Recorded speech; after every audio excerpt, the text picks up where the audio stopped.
9 games on MLB's Thursday slate. There was supposed to be 10, but in the most Mets ending to the season ever, they'll be playing a doubleheader against the Bravos coming this Monday. But we still got actionable info coming your way. Cardinals, Rockies, Rays, Tigers, Marlins, Twins, Orioles, Yankees, Padres, and Dodgers. Best bets, sides, totals, player props. You're going to get it all because two of the best in the biz are joining me for the penultimate edition of First Pitch here on WagerTalk TV, and that is Tokyo Brandon. It is Adam Trigger. We'll find out what these guys have up for clients because as football keeps on rolling, these guys just keep cashing here on the diamond. TB, you know that well since it's always a point of consternation when you join the guys on WagerTalk today. That's for sure. But Brandon, let's talk this Cardinals. Yeah. You always got to be consternation with Prez, man. You know that. 3:10. We do have a lot of day games here, so we'll get to as much as we can here for you. About an hour and a half till the first game is going to be going off. That's Brewers and Pirates. So we'll try and hit as much as we can for you leading up to those pitches. But Cardinals and Rockies is the game that you're eyeing. 3:10. This one starts.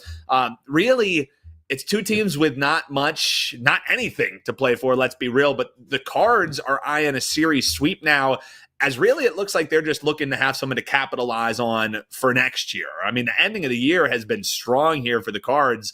I get the opponents that they're playing, but you think they continue this kind of high note that they're swinging towards, Cards and Rockies today? Yeah, I'm actually going in the total side here. Yeah, it's nice to have a press-free zone. So you can actually talk about sports instead of talk about what I'm wearing or your chest hair, somewhere, or some Netflix show or something. But yeah, it's nice. It's nice. So press-free zone, very nice. And we're talking baseball. I realize it's football season, but baseball is where the money's at. We all know that. So, yeah, we got the Cardinals and the Rockies. So, knee-jerk reaction, bet the over because it's in Colorado. But I say not so fast, my friend, in the words of Lee Corso. We got Kyle Gibson and Kyle Freeland. It's Kyle on Kyle violence today. We got two teams that bat pretty mediocre right now. Two teams that are playing for nothing. We have one decent bullpen, one poor bullpen, but what I like is how the starting pitchers perform against the other team. We got Kyle Gibson, who pretty mediocre numbers, but against the Rockies, he has great numbers. He's got 46 at bats against, pretty big sample size, a 196 average against, and a 557 OPS against, which is great numbers. Freeland, decent numbers against the Cardinals, but what I really like is how he pitches at home. How can you be a Rockies pitcher and have better numbers at home than on the road? I don't know, but he does. Granted, he's only 2-1, but he's got a 3.75 ERA at home in 50 innings pitched. So he pitches really well in this ballpark. We got two teams that don't really hit. I think 10.5 is way too high. So I'm going to put a small bet on the under here, and it went under yesterday as well. So yeah, I like the under in this one. Two teams mediocre and two pitchers who really fare well against the other. Yeah, great breakdown there. Tokyo Brandon eyeing the under out of the gate there at what he has affectionately referred to as the monkey ballpark there in Colorado, Coors Field. Trig, some questions coming in here already. So guys, we will hit on some of these for you. Some folks asking about the A's final game in Oakland. Is there any motivation there? We'll get the guys' thoughts on that. And then folks asking about this early game, Brewers and Pirates. We were talking about that before we came on as far as the Brewers being locked in to their seeding. So how does that affect betting them down the stretch here? But the game that you wanted to touch upon here at the top, we'll get to those ones. We got best bets coming up, folks. Hit that like button, subscribe, and that little bell will get you notified here. We would appreciate it. But Trig, Tigers, TB alluded to it. He's like, how do they keep doing this? It's like the Jesse Pinkman from Breaking Bad meme. Like, how do they keep getting away with this? The magic number's now sitting at 3 for the Detroit Tigers. 7-1 win last night. Now they're looking for the sweep. They got a series against the White Sox on deck. So things are turning up here. And what was a foregone, this team is dead in August, the Tigers are playing like a playoff team right now, and the schedule is setting up nice for them, especially if they can get this game today. Is that how you see it shaking out, or are you maybe looking the other way? Well, I'll touch on the question, how are they doing this? I think it's pretty simple. One, they have a very good farm system, and they've had a lot of players come through that have come up this year. I mean, this lineup at the beginning of the year was essentially the Toledo Mudhens lineup in a lot of cases. And you can even count Spencer Torkelson, who went down for a good chunk of the season. The other way they're doing it is just the rest of the American League just struggling mightily since about June. But listen, you go back 40 games, Dan, they're the best team in Major League Baseball. They're 29-11. Their last 40 games. Best record in the majors in that span. They're almost a lock at this point to make the playoffs with the schedule that they have left, which was something that was almost impossible just 2 months ago. Maybe like just 6 weeks ago, not even 2 months ago. But I do think if you're looking at to bet this game today, you have to acknowledge the fact that the market has priced in the need to win against the team that has, quote unquote, nothing to play for here. I think you're going to see that a lot over the next couple days. And I don't think it's a foregone conclusion that the Tigers beat the Rays in 9 innings of baseball with how this sets up for both teams here. And it's something we'll get into with some of the other games, because I know Tokyo Brandon has opinions on this as well. So first I'll start with the Tigers pitcher. It's going to be Reese Olson. It's his third start back from the IL. He has a shoulder strain. His first 2 starts back, 50 and 58 pitches. I don't think they're willing to risk him here. I don't think he goes more than 60. I think that's like pretty much a hard stop, maybe 60, 65, which, is not a big deal because the Tigers have completely mastered the art of this like bullpen game, piecing it together, have a guy go 1, have someone come in, go 3, have the next guy go 1. We saw it yesterday. They had, they needed 6 1/3 of scoreless relief. Well, 6 1/3 of relief to win yesterday. And they came in and put up zeros for almost 7 innings out of the bullpen. But they did that yesterday, right? So some of those guys likely not available today. I'll point out Olsen did get blown up by the Rays the only time he saw them, which was late last year. So a lot of the same guys in the lineup. But, I think the bigger thing is the fact that, the Tigers for another 6 innings today are likely just using bullpen arms. Should they be a $1.80 favorite under that, scenario, or a $1.75, 70 favorite, whatever they are now? Probably not. Jackson Jove is awesome. He just got called up. He's the top pitching prospect in the minors right now. That just got called up to the bigs. But they used him out of the pen last night to make his major league debut. He was excellent as expected. I thought they might give him a start. But it looks like that tells me that they want him in the postseason out of the bullpen. And it also pretty much they confirmed in the postgame last night that they're not going to use him in back-to-back days. So you likely don't see him here as one of those bullpen arms. So again, this more comes down to the price. If I'm betting this game today, which I'm not, but this is we're making a case for the games on the board. I have to look at the Rays plus money, maybe even a +1. Tyler Alexander, he's nothing special, but you know what? He spent 5 years in Detroit prior to last season when he was released, signed by the Rays. So, maybe it's something personal for him. He's going to want to pitch well. And he did pitch well last time out, 4 1/3 scoreless against the Blue Jays. And, the other thing it's worth pointing out with Alexander specifically, he's got some tough luck numbers this year. Like his ERA being in the mid-5s is a little harsh. The underlying metrics for him suggest that he probably should be better than that. So I think he could keep the Rays in the game here. And the other thing is the Rays, for the most part, have just been a 500 team all season. They're 2 games under right now. They've kind of been a game under, a game over all year. They're not going to make a playoffs, but this is a competitive baseball team. And I don't think they're just like no-showing this series. They competed against Skubal 2 days ago. So at +150, if you were going to bet this game, you have to take a shot with the Rays at that price. It's the only way to bet it. Trey might not be officially playing that one, but he is officially playing a 5%er in some day game action today. You can grab that over at his page right now, wt.buzz/AT.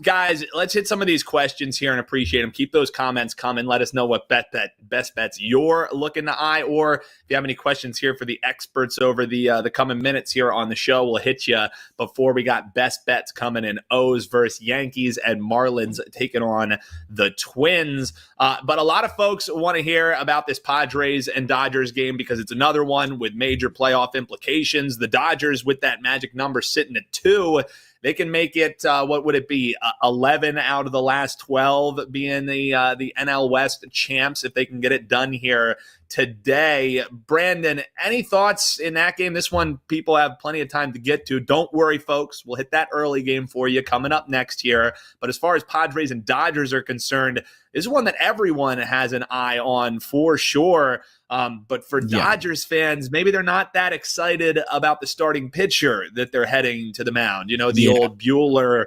It's Ben Stein standing at the front of the classroom just looking for a win for Bueller, because it's been tough trying to find those stacking up. TB, how are you betting this late night game? All right, here's my well done. Anyway, so yeah, we got Walker Bueller and Joe Musgrove, and obviously Joe Musgrove is performing better this season. He's performing better over his career, but against these Dodgers, he has horrible numbers throughout his career, and it's a huge sample size of 189 at bats. These batters are tagging him for a 307 average and an 842 OPS against. So Walker Bueller, oppositely against the Padres, has performed great in 157 at bats against. He's held them to a 185 average and a 546 OPS against. But we all know Walker Bueller used to be much better than he is right now, or at least he used to perform better than he has performed this season. Dodgers have the lineup advantage. Bullpen's pretty equal right now. Surprisingly, the Dodgers bullpen is performing quite well. Padres are, in my opinion, the Padres are probably the best overall team as far as bullpen, starting rotation, and lineup. I think their lineup is pretty much toe-to-toe, almost toe-to-toe with the Dodgers. I think the 6 through 9 slots, the Dodgers have a bit of an advantage. But overall, I'm not going to bet a side on this because it's just too unpredictable. Musgrove should perform better, but given past performances, Bueller performs better. So it's kind of a push for me on that one. If anything, I would take an over in this one because probably most people think that Musgrove will hold Dodgers down. I don't think he can hold them down, and I don't think Bueller can hold San Diego down. I see this one going way over, actually. It's not an official play for me. I haven't put it out to clients, but if anything, I would bet over in this one. Looking towards the over trig, as it's a marquee matchup. Definitely feel free to give any thoughts on that one. But on the other end of the spectrum, folks want to know what you're thinking about this Pirates and Brewers game, because you and Tokyo Brandon, with your 12 different conversations you were having before we went on air, one of them was the fact that the Brewers are basically locked in, right? You know, you saw that 2-1 loss aid the Phils in making sure that they were locked in, getting one of those bye seeds. It's a foregone conclusion, obviously, that the Dodgers grabbing the other, so it kind of ties in to how you would maybe bet this game. But the Brewers, really nothing to eye, nothing to play for. They're basically locked in. Does that affect maybe how you would bet these games moving forward, or do you just stick to the plan because you don't want these players to kind of get lax heading on into the playoffs? Because I think it makes an interesting note against a team with the Pirates who really have nothing to play for sure. Yeah, so I just want to say I thought TB did a brilliant job breaking down Padres Dodgers, and I very much agree with the over. I won't go too far into that game other than to say Musgrove is not what he typically been during his career right now. He's battling back to that. Bueller certainly isn't what he's been throughout his career right now. And you have two of the best lineups in baseball, and the total is 8.5. I can't believe it. It's like it almost seems too easy that would only be 8.5. It feels like there's runs all over that game, especially with the first two games of the series being tighter, low-scoring games. Big, bullpen arms had to come in and get high leverage out. So, TB, I'm entirely with you there on the over 8.5. Makes it actually almost makes too much sense. Like I'm not a huge totals player, but that one is like, I don't know how that doesn't go over. Anyway, on to the Brewers and the Pirates. I think my general statement about this whole quote unquote meaningless game is this: like, the players show up to play. I do think there's merit to the thought that after a team clinches and everyone goes out and gets rocked and has a great night and is hanging out and doing whatever they want, that they come out flat the next day. But I don't believe that, like, players aren't playing at 100% at any time they step on a Major League Baseball field. I don't think these guys take that for granted, and I don't think it means the Brewers are not going to give an effort. Now, what it does mean, and where you can sort of find edges, is the managers are going to manage as if it doesn't mean anything, which means the Brewers are not going to have top bullpen arms out there, in back-to-back days. It means guys are going to get at-bats. They're going to spread at-bats around. So that's really something to keep in mind over the next 4 days as the Brewers play quote-unquote meaningless baseball. It doesn't mean they're not trying to win. So as far as this game is concerned, when I look at this matchup, Savale on the mound for the Brewers, I think it's Keller on the other side. Yeah, Mitch Keller on the other side. I mean, just matchup alone, I give the Brewers a pretty big matchup edge here. All things considered across the board. I'm not going to bet it because it's a tricky spot. It's a noon start. It's a kind of a getaway day. But I feel like you're going to have people looking and saying, oh, well, the Brewers are locked into the 3 seed, so let's bet the Pirates here. And I just don't think that that's like a good handicap. I would lean toward the Brewers, but I not something I'm going to bet on. Yeah, very fair there. TB, other game that keeps coming up here in the chat, and feel free to add on to that one as well. But we would be remiss if we didn't at least touch upon this A's game, as a rare occurrence is going to happen for Oakland today. And that's having a stadium full of fans, right? Sellout crowd, it looks like, should be there today. 57 years of baseball coming to a close as the A's will no longer be playing there in Oakland. So, minus 105 up to minus 110. You basically got pick 'em pricing here. I know it's not a sexy game, but I feel like if you just love baseball, it's like a A's money line play today, just to send them on their way. Any thoughts here for the folks who are maybe looking to just bet the situational? They're gonna win their final game for the Gipper, right? Rangers and A's, quick for you, TB. Well, final game or not, and Adam and I were talking about this before the show, but players are always trying, whether they're in the playoffs, out of the playoffs. The players are always trying. So let's not get too carried away with they got to win this game or whatnot, because, Padres, Dodgers really, but the players are always trying. It's not that they're not trying. The person who can control the outcome of the game is the manager, by putting in his crappy players. Because even the crappy players are trying, the good players are trying. But I really don't have much of an opinion on this Rangers-A's game, because neither team can hit. The A's are hitting a little bit better right now, currently. But we have two kind of unproven pitchers in Ginn and Rocker. And Rocker's got amazing stuff. He's got some command issues, but he's an amazing. He should be amazing once he can get used to the major league level. But right now, too unreliable to bet on. If I could go back to the Brewers game, I do have a client play on that game, but it's going to start very shortly, so I'll just give it out for free here. If you look at how Savale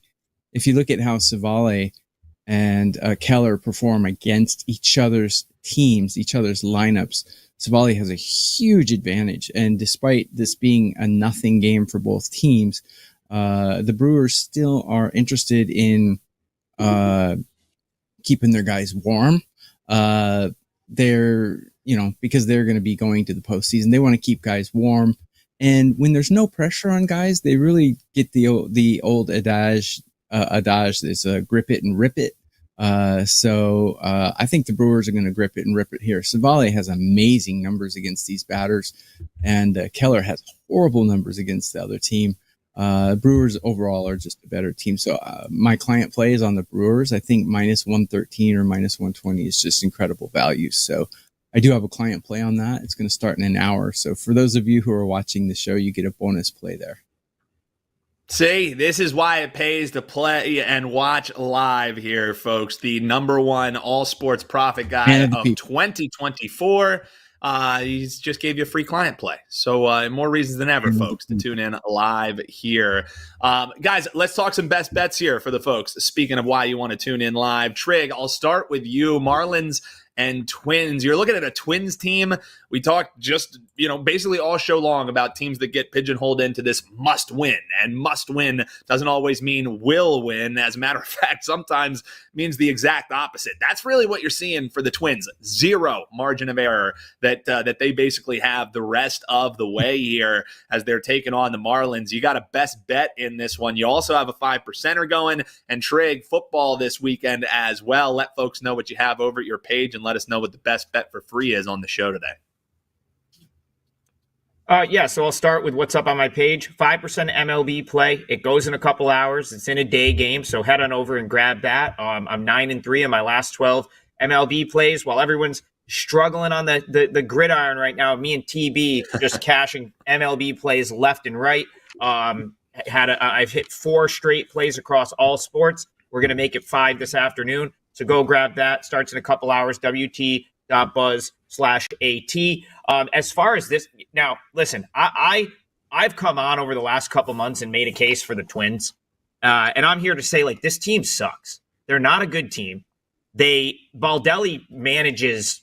He some of the stuff he does is real questionable. I don't see how he wins games in the postseason. I expect them to miss the playoffs. I retract what I said maybe 3 weeks ago. And I know I bet on them last Friday. I got a win, and I still think they're in the mix because other teams are not playing great either. But this is just a team you got to play against right now for a couple of reasons. And I think the only way to play them is to play against them here. And I'll be honest, if I make a second client play for today, it will be the Marlins against that run line plus 1.5. So finally the Twins come out of their slumber to win a game yesterday. I mean, they're in a huge playoff race, had lost 3 straight, had dropped the first game of this series against the Marlins, which is like totally inexcusable, but they do win yesterday. But what happens? Simeon Woods Richardson lasts 1 inning, and they need to use 8 innings and basically cook their entire bullpen, which isn't great to begin with, in a game where, they need 8 bullpen innings to get a win as a $2 favorite. And that's actually, so the thing that's really saved them and kept them in this race so far is they were able to convert Lewis Varland to a reliever, and he's been awesome. He's a guy that was in their starting rotation to start the season, didn't really work out, went down to AAA, got called back up, didn't really work out, back down to AAA, and since they recalled him, he's been a reliever, and he's just been nails. He kept them in that game on Friday that I cashed with the Twins against the Red Sox. And then yesterday he comes in 2 1/3 scoreless relief, but he threw 48 pitches, and I don't think you'll see him today. Another thing the Twins have going for them is Justin Topa made his 2024 debut yesterday. He's been hurt all year with tendinitis. He finally makes his debut. He looked good, but there's no way they're going to throw him on back-to-back days, coming off of an injury that's cost him the whole season to this point.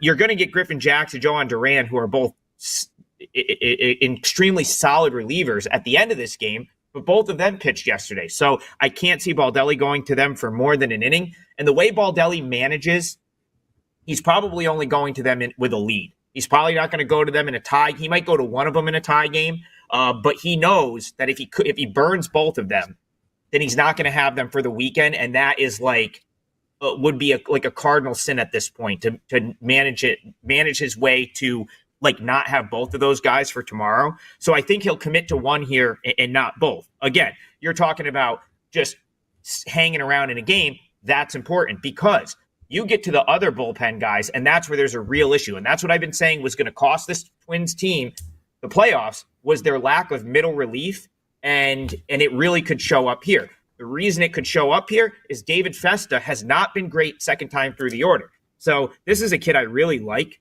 I think he's got a very bright future. His stuff is solid, but go look at the numbers. Second time through, he's not as good. And now he comes off throwing a career-high 103 pitches in that game on Friday night against the Red Sox, which went into extra innings. Twins pulled out a win. But that's a lot of pitches for someone that's already getting up there in innings, already getting up there in pitches for this year. And he still only lasted 5 innings because he's not super economical, especially when he gets to the second time through the order. So you can just about guarantee that Festa's probably in for 4 or 5, even if he's really good. Even if Festa's really good here, probably 4 or 5, and the Twins are going to have to go to some of these lesser guys, Sands, Thielbar, all guys that are very prone to giving up runs in the middle of this game until they get to Jackson Duran at the end of this game. Because the guys like Varland, who have been holding it down in that spot, he's not available today, and Festa's probably not going to go deep. On the other side, Valente Belloso he's just an average dude. I've watched him in the minors, like nothing special, not super highly rated. I bet TB doesn't have him very high on his chart of pitchers, but he's going to frustrate guys in this league for a lot of years because he goes out, makes competitive pitches, finds a way to get through 5 innings and keep his team in the game. And I kind of think he's going to do that here. Wallner is now out for the Twins. He hit the IL after, I think, yesterday's game. Royce Lewis has been hitting sub 200 for weeks now. The Twins lineup finally scored some runs yesterday, but this has been a lineup that's really been struggling over the past couple weeks. I think they're way inflated at minus 250 here, and I'm going to kind of see how this afternoon goes. I want to see what the Marlins trot out for a lineup in this game, but very tempted to take Marlins plus 1.5 today. Looking towards the Marlins, best bet there for Trig and grab the true best bet. 5%er rocking today with a man on a terrific baseball run right now. WT.buzz/AT is where you can find that one. Tokyo Brandon, you've just been cashing year after year, month after month. Number one, last 3 days, last week, last 30 days. So any way that people want to win, they can win back in Tokyo Brandon, the man with the style to match the record. The best bet you have here for the folks is in this O's and Yankees game. And I don't know, TB, maybe the Yankees are just looking to sell some more tickets towards the end of the year, keep making their fans wait. I keep seeing our friend Ariel Epstein posting, tonight's the night, that they're going to get their AL East crown, and it has not been the night for our friend there. Tonight, great pitching matchup, interesting handicap, Cole versus Burns. And that's probably why you want to chop this one in half. What's the best bet for the folks at TB? And what'll folks find over at your page when they partner up with the number one capper that we got? Thank you. Yeah, before I get to that, let me just talk about what Adam just talked about. I don't really have much on either one of those starting pitchers, but I have Miami ranked way higher than Minnesota in batting and bullpen. So Miami is definitely a team that you can take as an underdog because they're actually outperforming the number almost night after night. Does anyone remember Laverne and Shirley, the Lenny and Squiggy? Night after night, I held you in my arms. Anyway, of course, you work a song go to YouTube and search Lenny and Squiggy Night After Night. It's really good stuff. But anyway, my best bet, as you said, is in the Yankees and Orioles game. And the only play I have out today right now is the one I just gave to you guys because you're such great viewers and because you're loyal to us. That's all I have out for today, but there are monthly and daily packages, and I do have something planned for tomorrow.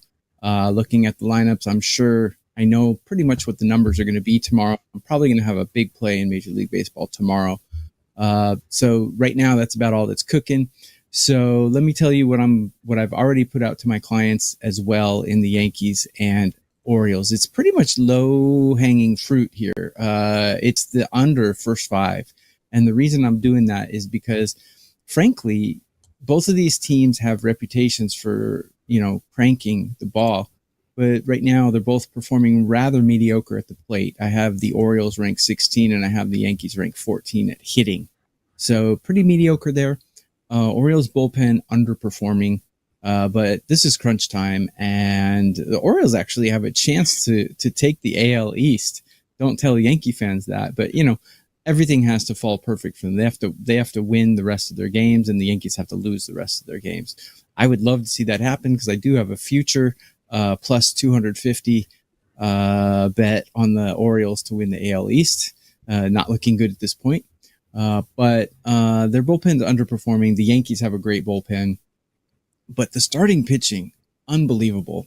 Corbin Burns, I'm a huge fan of Corbin Burns. Ever since he was with Milwaukee, I thought he would be the key to the Orioles winning the AL East. Didn't turn out that way, but against the Yankees, he has a 145 batting average against and a 411 OPS. And I've said this in previous shows. Since my scouting days, I take 750 OPS as kind of an over-under. 750 is pretty much Mendoza. Anything under that means the pitchers is dominating the batters, and 411 means total domination. So Corbin Burns has been dominating the Yankee batters. Judge is 0 for 6 against him in his career. Not a huge sample size, but overall he has 76 at-bats against these guys, and he's killed them. Cole, on the other hand, I shouldn't say on the other hand, because Cole has been fairly decent against these Baltimore batters as well. 166 at-bats against, 253 average, and a 713 OPS. So not quite as good as Burns, but pretty good. I like the first 5 under, and I saw this at 4.5 on DraftKings for -20, but the book has it listed at 4 for a little bit of plus money. I would stretch that out to the alt and take under 4.5 in the first 5 for -120. I think it's a good bet. And if you must bet the side, I think the Orioles are going to take this one, just because of the starting pitching advantage. But that's not a client play. For sure. Just don't get too creative and go with the first 5 under is the play there for our man Tokyo Brandon. You can check him out, and maybe we'll have him post some karaoke videos to his page as well. But you can find him on Twitter at Tokyo_Brandon. Maybe he'll post some of those there. You can find Trig at Adam Trigger WT on your social channels as well. Folks, appreciate you tuning in, making us a part of your busy day here. Less than half an hour away, we got the Wager Talk Today crew coming in. Prez and Teddy going to be getting you some plays alongside Marco D'Angelo, the Mad Russian, and Kyle Anthony breaking down the UFC card this weekend. So don't go anywhere, folks. Make sure you're subscribed here so you're knowing when we're going live. On the way out, hit that like button. Comment below what your best bets are. We'll be chopping it up with you through the evening. We will be back locked and loaded in another edition of First Pitch, coming your way tomorrow, 11 a.m. Eastern, 8 a.m. on the West Coast. Until then, best of luck, folks. Cash those tickets, and we'll see you back here locked and loaded for the final edition of First Pitch tomorrow morning. Best of luck, folks.